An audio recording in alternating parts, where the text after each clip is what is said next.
Degree third ഇയറിന് പഠിക്കുന്ന ഒരു അനിയനുണ്ട് എനിക്ക്. അപ്പോ 2 വർഷം ഇവന് കൺസെഷൻ ഇല്ലായിരുന്നു. 2 വർഷമായിട്ട് കൺസെഷൻ ഇല്ല. ഡെയിലി 100 രൂപയാണ് ഇവന് ബസ് കൂലി മാത്രം വരുന്നത്. ഡെയിലി 100 രൂപ കൊടുത്താണ് അവൻ പോയി വരുന്നത്. അങ്ങോട്ടും ഇങ്ങോട്ടും കൂടെ 100 രൂപ ആവുന്നുണ്ട്. 2 വർഷം ഇങ്ങനെ 100 രൂപ കൊടുത്ത് അവൻ ഡെയിലി കോളേജിൽ പോയി വന്നു. 3-ാം വർഷമായി.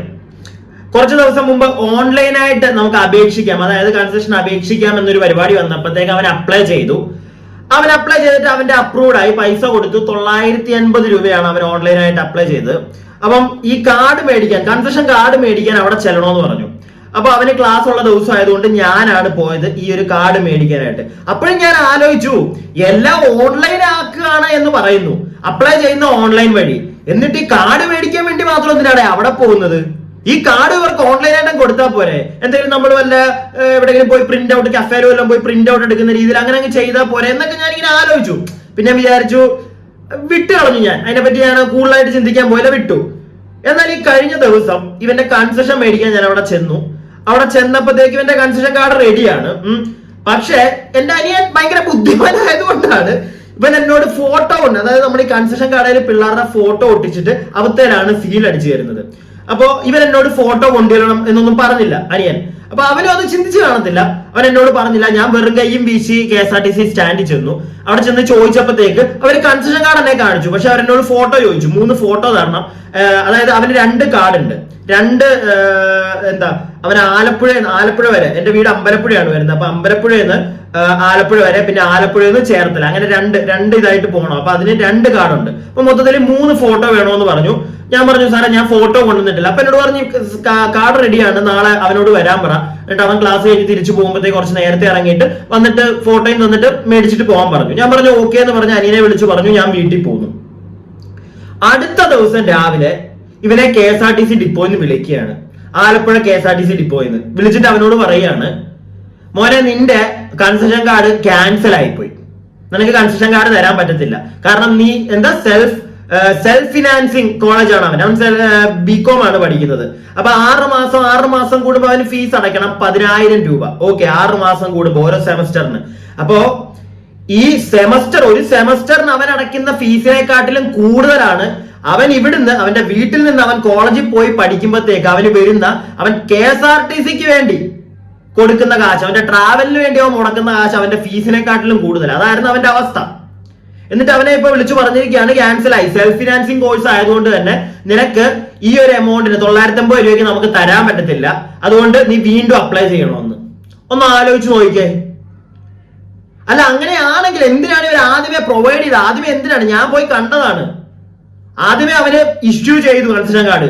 അടുത്ത ദിവസം രാവിലെ വിളിച്ചിട്ട് പറയുക ക്യാൻസൽ ആയെന്ന്. എന്താണ് ഇവിടെ നടക്കുന്നത്? എനിക്ക് അറിയാൻ പാടില്ല. 2 വർഷം. എന്റെ ചോദ്യം മൊത്തം ഇത് നമ്മുടെ ട്രാൻസ്പോർട്ട് ഗണേഷ് കുമാർ അണ്ണനോടാണ്. അണ്ണൻ മറ്റേ എന്തൊക്കെയോ വലിയ എന്തൊക്കെയോ തേങ്ങ ഇവിടെ കൊണ്ടിരുന്നുണ്ടൊക്കെ നന്നാക്കുന്നൊക്കെയല്ലേ പറഞ്ഞത്. 2 വർഷമായിടൂ, 2 വർഷമായി മന്ത്രി. എന്റെ അനിയന് കൺസെഷൻ ഇല്ലാതെ അവൻ ബസ്സിന് കാശ് കൊടുത്ത് പോയി വന്നോണ്ടിരിക്കുന്നു. ഇപ്പൊ കിട്ടിയപ്പോഴത്തേക്ക് അതിങ്ങനെ സെൽഫ് ഫിനാൻസിങ് ആയതുകൊണ്ട് നിങ്ങളുടെ പോർട്ടലിൽ നിങ്ങൾ എയ്ഡഡ് അൺഎയ്ഡഡ് ഇങ്ങനെ കൊടുത്തിട്ടുണ്ട്, അല്ലാതെ ഈ സെൽഫ് ഫിനാൻസിങ് ഇതൊന്നും കൊടുത്തിട്ടില്ല. ഇപ്പൊ ഞാനിപ്പോ അവനെ കുറ്റം പറയാന്ന് വിചാരിച്ചു. അവൻ നോക്കി, പക്ഷെ ആ ഒരു പോർട്ടൽ ഞാൻ നോക്കിയപ്പോ അങ്ങനെ സെപ്പറേറ്റ് ആയിട്ട് വേറൊന്നും കിടപ്പില്ല.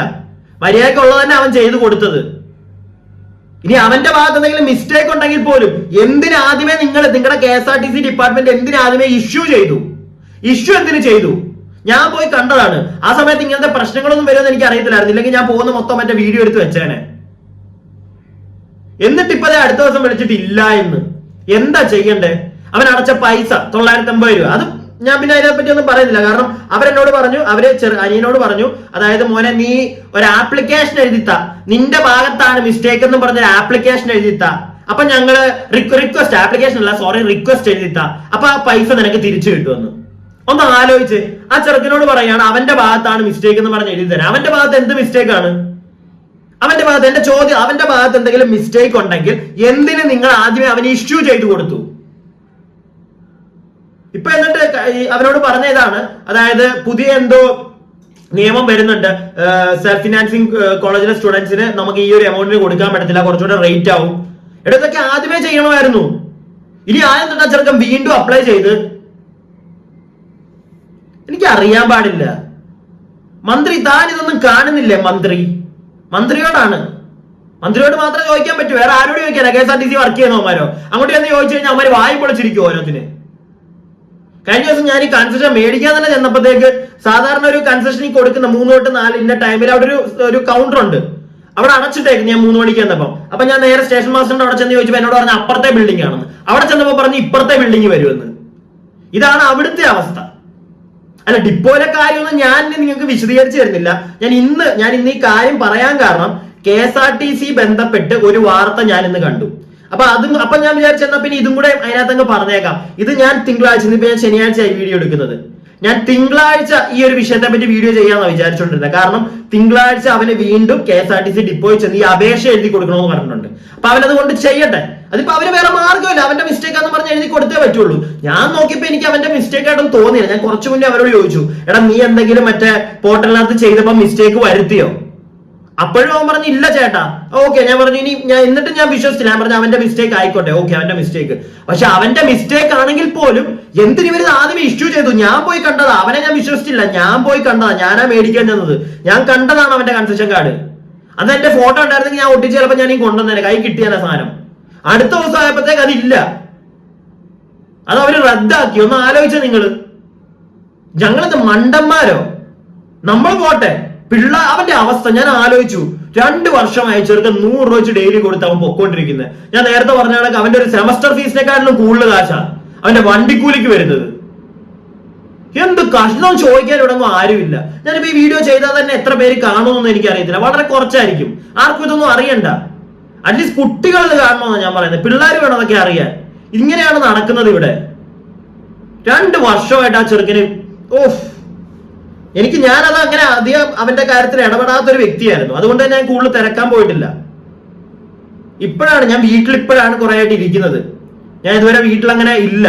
വീട്ടിലിരിക്കാൻ നോക്കിയപ്പോഴാണ് നമ്മൾ ഇങ്ങനത്തെ കാര്യങ്ങളൊക്കെ കാണുന്നത്. എങ്ങനെ ഇതൊക്കെ കണ്ടിട്ട് മിണ്ടാതിരിക്കും? അത് നമ്മളെ പൊട്ടന്മാരാക്കിയിട്ട് വിടുന്ന അവസ്ഥയൊക്കെ. KSRTC ആയിട്ട് ബന്ധപ്പെട്ട് മൂവാറ്റുപുഴയിലെ ഒരു ഇഷ്യൂ ഞാൻ ഇന്ന് വാർത്തയിൽ കണ്ടു. ഞാനത് നിങ്ങൾക്ക് ഇവിടെ ഒന്ന് കാണിച്ചു തരാം. ഞാനത് ഫോണിൽ പ്ലേ ചെയ്യുന്നേ ഉള്ളൂ, ഞാനത് സ്ക്രീനിൽ വെക്കുന്നില്ല. സ്ക്രീനിൽ വെച്ച് കഴിഞ്ഞാൽ ചിലപ്പോൾ പണി കിട്ടാനുള്ള ചാൻസ് ഉണ്ട്. കാരണം ഞാനത് കണ്ടത് റിപ്പോർട്ടർ ചാനലാണ്. അപ്പൊ അവരുടെ വീഡിയോ ഒക്കെ എടുത്ത് നമ്മൾ വെച്ച് കഴിഞ്ഞാൽ ചിലപ്പം കോപ്പിറൈറ്റ് അടിക്കാനുള്ള ഇഷ്യൂ അല്ലെങ്കിൽ അങ്ങനത്തെ നല്ല പണികൾ കിട്ടാൻ ചാൻസ് ഉണ്ട്. അതുകൊണ്ട് ഞാൻ ഇവിടെ പ്ലേ ചെയ്യാം. നിങ്ങൾക്ക് പക്ഷെ കേൾക്കാൻ പറ്റും എന്താണെങ്കിലും. ഈ വാർത്ത നിങ്ങളൊന്ന് കാണാം, എന്നിട്ട് നമുക്ക് ബാക്കി. വർഷങ്ങളായി അത് കൊടുക്കാൻ കഴിയാത്തത് എന്താണെന്നതിന് ഉത്തരവുണ്ടോ സാർ? പണി വർഷങ്ങളായി അത് ഈ അവസ്ഥയിലാണ്. ഇപ്പോ ഇവിടെ ഒരു ശുചിമുറി ഇല്ല, മൂത്രം ഒഴിക്കാനുള്ള സൗകര്യം മാത്രമേ ഇവിടെ ഉള്ളൂ. ദീർഘദൂര ബസ്സുകൾ വരുന്ന സ്ഥലമാണ്. എന്തുകൊണ്ടാണ് അതിന് കഴിയാത്തത് എന്നത് മാത്രമാണ് ചോദ്യം. പ്രതികരിക്കാൻ കഴിയില്ലെന്ന് തന്നെയാണ് എന്താണ് അദ്ദേഹം പറയുന്നത്. ഇവിടുന്ന് മറ്റു ഉദ്യോഗസ്ഥർ പറഞ്ഞു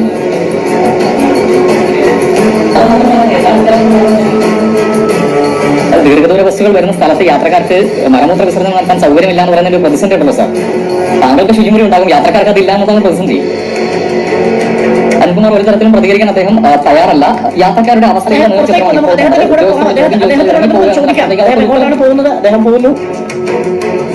പക്ഷെ പ്രതികരണം അദ്ദേഹത്തിന് ഉത്തരം നൽകാൻ സാധ്യമല്ല എന്ന് തന്നെയാണ് അദ്ദേഹം പറയുന്നത്. കൃത്യമായി ഇവിടെ ശുചിമുറി സൗകര്യം ഇല്ലാത്തത് എന്തുകൊണ്ട്, പണി കഴിഞ്ഞ ഒരു ശുചിമുറി തുറന്നു കൊടുക്കാൻ കഴിയാത്തത് എന്തുകൊണ്ട് മാത്രമാണ് ചോദ്യം. താങ്കൾ ഇങ്ങനെ പൊത്തിപ്പിടിച്ചാൽ യാത്രക്കാരോട് ആരും ഉത്തരം പറയും സാർ. താങ്കൾ ഇതിന്റെ ഒരു അധികാരിയല്ലേ? കാണുന്ന ഷോപ്പിംഗ് സംഗതി വേറൊന്നുമല്ല, മൂവാറ്റുപുഴ KSRTC ബസ് ഡിപ്പോയിലാണ് നടക്കുന്നത്. അവിടെ ഒരു ശുചിമുറി ഇല്ല. റിപ്പോർട്ടർ ചാനൽ അവിടെ ചെന്നിട്ട് അവിടുത്തെ ഒരു ഉദ്യോഗസ്ഥനോട് ചോദിക്കുന്നു, എന്തുകൊണ്ട് സാർ ഇവിടെ ഒരു ശുചിമുറി ഇല്ല? ഒരുപാട് ആളുകൾ വന്നു പോകുന്ന ഒരു ബസ് സ്റ്റേഷനിൽ ശുചിമുറി ഇല്ല. ഒന്ന് ചെന്ന് ചോദിക്കുമ്പോഴത്തേക്ക് അയാൾ ഓടി ഒളിക്കുക. അവിടുത്തെ ഒരു ഉദ്യോഗസ്ഥനാ. എടാ ഓടി നീ വല്ല കാട്ടിലോട്ടും പോ, അതേ എനിക്ക് പറയാനുള്ളൂ. ഒരാൾ വന്ന് നിന്നോട് ചോദിക്കുമ്പോൾ നിനക്ക് തിരിച്ചു മറുപടി പറയാൻ പറ്റില്ലെങ്കിൽ നീ എന്തിനാണ് അവിടെ ഇരുന്ന് ചരക്കുന്നത്? ഇറങ്ങി പോ അവിടുന്ന്. മന്ത്രി ഇതൊന്നും കാണുന്നില്ലേ? മന്ത്രി നിങ്ങളുടെ ഡിപ്പാർട്ട്മെന്റിൽ വർക്ക് ചെയ്യുന്നവരെ കാണിക്കുന്നത്. അവരോട് എന്തുകൊണ്ട് അവിടെ ശുചിമുറി ഇല്ല എന്ന് ചോദിക്കുമ്പോൾ ഓടി ഒളിക്കുക. കർട്ടന്റെ പുറകിൽ പോയി മറിഞ്ഞിരിക്കുന്നവൻ. അവന് മുന്നിൽ വന്ന് സംസാരിക്കാൻ വയ്യ. ഇതേ കണ്ടിട്ട് മിണ്ടാതിരിക്കണമെന്നാണോ? മന്ത്രിയുടെ ഗണേഷ് കുമാറിനെ ഞാൻ ഇന്നും കണ്ടു, വേറെന്തൊക്കെയോ വന്ന് വലിയ വലിയ കാര്യങ്ങൾ പറയുക. With all respect you man, ഇതൊക്കെ നിങ്ങൾ കാണുന്നുണ്ടോ? ഇതൊക്കെ ഇവിടെ നടക്കുന്നത് ഇതുപോലെയാണോ? എനിക്ക് എന്റെ അനിയന്റെ കാര്യം വന്നപ്പോഴാണ് ഞാനത് മനസ്സിലാക്കിയത്. 2 വർഷമായിട്ട് ആ ചെറുക്കനൊക്കെ KSRTCക്ക് അങ്ങോട്ട് തട്ടിക്കൊണ്ടിരിക്കുക കാശ്, പഠിക്കാൻ കൊടുക്കുന്നതിനെക്കാട്ടിലും കൂടുതൽ. ഇവിടെ ജനങ്ങൾ വലഞ്ഞോണ്ടിരിക്കുക, ഒരു ശുചിമുറിയില്ല. അവിടെ അവിടെ ആ ഒരു മൂവാറ്റുപുഴയിൽ നിൽക്കുമ്പോ മൂത്രം ഒഴിക്കാൻ തോന്നിയാൽ എവിടെ പോകണോ? എവിടെ പോകും? അവിടെ ഇരിക്കുന്നവരുടെ വാ തുറന്ന് അതിനകത്തോടെ ഒഴിച്ചു കൊടുക്കുവോ? അല്ല, എനിക്ക് അറിയാൻ പാടില്ല. ഇതൊന്നും കണ്ട ആർക്കൊന്നും ചോദിക്കാനില്ലല്ലേ? എനിക്കത് സത്യം പറഞ്ഞാൽ സഹിക്കാൻ പറ്റും. ഞാൻ വേറെ ഓരോ വീഡിയോ ഒക്കെ ചെയ്യുമ്പോൾ ഒരുപാട് ആൾക്കാർ കാണാൻ വരും. ഇങ്ങനെ എന്തെങ്കിലും കാര്യത്തിൽ നമ്മുടെ ഒരു റിയാക്ഷൻ എന്തെങ്കിലും നമ്മൾ പറഞ്ഞു കഴിഞ്ഞാൽ ഇല്ല ആരും കാണാൻ, ആർക്കും അറിയാൻ വേണ്ട. എന്താ ഇങ്ങനെ? ഞാൻ കുറെ ആയിട്ട് ഇവിടെ ഇല്ലായിരുന്നു. എനിക്ക് അതുകൊണ്ട് എന്തോ ഇതൊക്കെ കാണുമ്പോഴത്തേക്ക് എന്തോ. ഇനി അവിടുത്തെ വേറൊരു കാഴ്ച കാണിച്ചു തരാം. ഷോപ്പിംഗ് കോംപ്ലക്സ് വർഷങ്ങളായി അതങ്ങനെ പണി പൂർത്തിയാക്കിയിട്ടിരിക്കുകയാണ്. ഈ അധികാരികൾക്ക് കിട്ടാനുള്ള പണം കൃത്യമായി ലഭിച്ചതാണ്. കാരണം നിക്ഷേപകരിൽ നിന്നും കൃത്യമായി സെക്യൂരിറ്റി മേടിച്ച ശേഷമാണ് ആ ബിൽഡിംഗ് കോംപ്ലക്സുകൾ പണി കഴിഞ്ഞിട്ടിരിക്കുന്നത്. 5 വർഷത്തോളമായി ആ നിലയിൽ പണി പൂർത്തിയാക്കാതിട്ടിരിക്കുന്നു. എന്തിനു പണിതു, എങ്ങനെ ഇവിടെ വരുന്ന യാത്രക്കാർക്ക് അത് ഉപകാരപ്പെടും, എന്ത് വ്യവസായങ്ങൾക്ക് അത് ഉപകാരപ്പെടും എന്നതിനെ പറ്റി യാതൊരു ധാരണയുമില്ലാതെ പല സ്ഥലങ്ങളിലായി ഇങ്ങനെ ഇത്തരത്തിൽ ലക്ഷങ്ങൾ മുടക്കി കെട്ടിടങ്ങൾ പണിഞ്ഞു. മൂവാറ്റുപുഴ ആ സ്റ്റാൻഡിൽ തന്നെ ഉള്ള ഒരു ഷോപ്പിംഗ് കോംപ്ലക്സാ. കാശെല്ലാം കിട്ടി ബോധിച്ചത് അവന്മാർക്ക് ഇത് ചെയ്യാനായിട്ട്. എന്നിട്ട് ഇപ്പൊ അതിന്റെ അവസ്ഥ കണ്ടോ? KSRTC മുന്നോട്ട് പൊക്കോണ്ടിരിക്കുന്നു. മന്ത്രി ഗണേഷ് കുമാർ എല്ലാം ശരിയാക്കും. എന്താ മന്ത്രി പറയാനുള്ളത് ഇതിനൊക്കെ? എന്താ ഇതിനൊക്കെ പറയാം? പോട്ടെ, ഇതിനകത്തൊന്നും ഞാനൊന്നും ചോദിക്കുന്നില്ല നിങ്ങളോട്. എനിക്ക് എന്റെ പേഴ്സണൽ ലൈഫിൽ ഒരു കാര്യത്തിൽ എനിക്ക് ചോദിക്കാലോ, അതെനിക്ക് ചോദിക്കാലോ നിങ്ങളോട്. എന്റെ അനിയന്റെ അവസ്ഥ പറ നിങ്ങള്. സെൽഫ് ഫിനാൻസിങ്ങിൽ പഠിക്കുന്ന പിള്ളേർക്ക് കൂടെ കൺസെഷൻ വേണ്ടേ? അവര് പഠിക്കേണ്ടതാണോ നിങ്ങള്? അവര് കാശ് തന്നെ കോളേജിൽ കൊടുക്കുന്നത് കൂടാതെ അവര് നിങ്ങളുടെ KSRTCയിലും ഡെയിലി കൊടുത്തു പോകണോ? എടോ, ഈ 900, ഞാൻ ഇപ്പോഴും പറയുന്നത്, ഈ 900 രൂപ വേണ്ട. സെൽഫ് ഫിനാൻസിങ് അല്ലേ, അവനത് വേണ്ട. അവനെ കുറച്ചും കൂടെ ഇപ്പൊ 1050 രൂപ, 1200, 1300 രൂപ ആക്കിക്കോ. എന്നാലും അത് കൊടുക്ക്, നിങ്ങൾ ചെയ്തു കൊടുക്ക്. 2 വർഷമായിട്ട് കൺസെഷൻ ഇല്ല. കോളേജ് തീരാറായി. ഈ വർഷമെങ്കിലും തീരുന്നതിന് ഒരു 6 മാസം മുന്നെങ്കിലും അവനെ ഒന്ന് കിട്ടിക്കണ്ടാതെ കൊള്ളാന്ന് എനിക്കുണ്ട് കേട്ടോ. ഇപ്പൊ ആ കൺസെഷൻ ഒന്ന്, അതുകൊണ്ട് അവനൊന്ന് കോളേജിൽ പോയെന്ന് കാണണമെന്ന് എനിക്കുണ്ട്. ഒരു സ്റ്റുഡന്റാ, ഞാനൊക്കെ കൺസെഷൻ മേടിച്ച് പഠിച്ചോണ്ടിരുന്നതാ. ഇപ്പോഴത്തെ പിള്ളേർക്ക് അതും ഇല്ല. അതിനും മറ്റേ ഇരക്കണം നിന്റെയൊക്കെ ഫ്രണ്ട് വന്നല്ലേ, അങ്ങനെയാണ് പറയുന്നത്. ഇവിടെ രണ്ടെണ്ണം പറയുന്നുണ്ടായിരുന്നു അതുപോലെ. ഇരക്കണം, കഷ്ടം. മന്ത്രി ഇതിനകത്തൊക്കെ ഒന്ന് ഇടപെട് മന്ത്രി, ഇടപെട്ട് എന്നിട്ട് എന്തെങ്കിലുമൊക്കെ ചെയ്തു കൊടുക്ക് പിള്ളേർക്ക്. വലിയ വീരവാദം മാത്രം പറഞ്ഞുകൊണ്ട് നടന്നിട്ട് കാര്യമൊന്നുമില്ല, ചെയ്ത് കാണിക്ക്. ഞാൻ പറഞ്ഞതിനോട് യോജിക്കാൻ ആർക്കെങ്കിലും ഒക്കെ പറ്റുന്നുണ്ടെങ്കിൽ എന്നാ കമന്റ് ബോക്സിൽ നിങ്ങളുടെ അഭിപ്രായം പറയുക. ഓക്കെ, അതുപോലെ തന്നെ വീഡിയോ ഇഷ്ടപ്പെട്ടിട്ടുണ്ടെങ്കിൽ ലൈക്ക് ചെയ്യുക, സബ്സ്ക്രൈബ് ചെയ്യാതെ കാണുന്നവരുണ്ടെങ്കിൽ സബ്സ്ക്രൈബ് ഒക്കെ ചെയ്യുക. ഞാൻ പറയില്ലേ, നമ്മുടെ ഫാമിലിയിൽ ഒരു ഇഷ്യൂ ഇങ്ങനത്തെ എന്തെങ്കിലുമൊക്കെ വരുമ്പോഴാണ് നമ്മൾ പഠിക്കുന്നത്. ഇതിപ്പം ഞാൻ അവന്റെ കേസിൽ മാത്രമായിട്ട് ഞാൻ പറഞ്ഞില്ല, ഞാൻ പോയി കണ്ടതല്ലേ. അപ്പത്തേക്ക് എനിക്കൊരു സാധനം പൊട്ടി. സീരിയസ്ലി ഞാൻ പോയപ്പോ എന്നോട് ഞാൻ കണ്ടതാണോ കൺസെഷൻ കാർഡ്, ദേ മോനെ ഞാൻ ഫോട്ടോ കൊണ്ട് ഒട്ടിച്ചത് സീലടിച്ച് തരാന്ന് പറഞ്ഞോട് ചോദിച്ചത് എന്റെ ഇല്ലാതായി പോയി. അതുകൊണ്ട് അടുത്ത ദിവസത്തേക്ക് വെച്ചു. അടുത്ത ദിവസം ആയപ്പോഴത്തേക്ക് ക്യാൻസൽ ആയിരുന്നു. എന്നിട്ട് അവനോട് പറയുന്നു ആ പൈസ കിട്ടണമെങ്കിൽ അവന്റെ ഭാഗത്ത് തെറ്റെന്ന് എഴുതി കൊടുക്കാൻ. അപ്പോഴും ഞാനിത് ആലോചിച്ചു, അവന്റെ ഭാഗത്ത് തെറ്റെങ്കിൽ നീയൊക്കെ പിന്നെ എന്തിനത് പ്രോസസ് ചെയ്തു? എന്തിന് എന്നെ കാണിച്ചു? ഞാൻ കണ്ടു. തോന്നിയ വാസം അല്ലേ?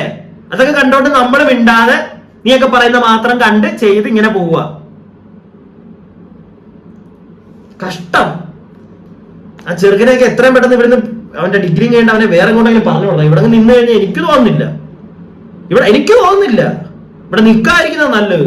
നിന്ന് കഴിഞ്ഞാൽ നീയൊക്കെ മറ്റേ ഊട്ടമുള്ള ഷഡ്ഡി വരെ അടിച്ചോണ്ട് പോകും. ആ ഒരു അവസ്ഥയാണ്. പിള്ളേരെ പോലും അയ്യോ, അവർക്കെങ്കിലും എന്തെങ്കിലും ചെയ്തു കൊടുക്കണോ? കഥ പറയാൻ മാത്രം എല്ലാത്തിനും പറ്റും.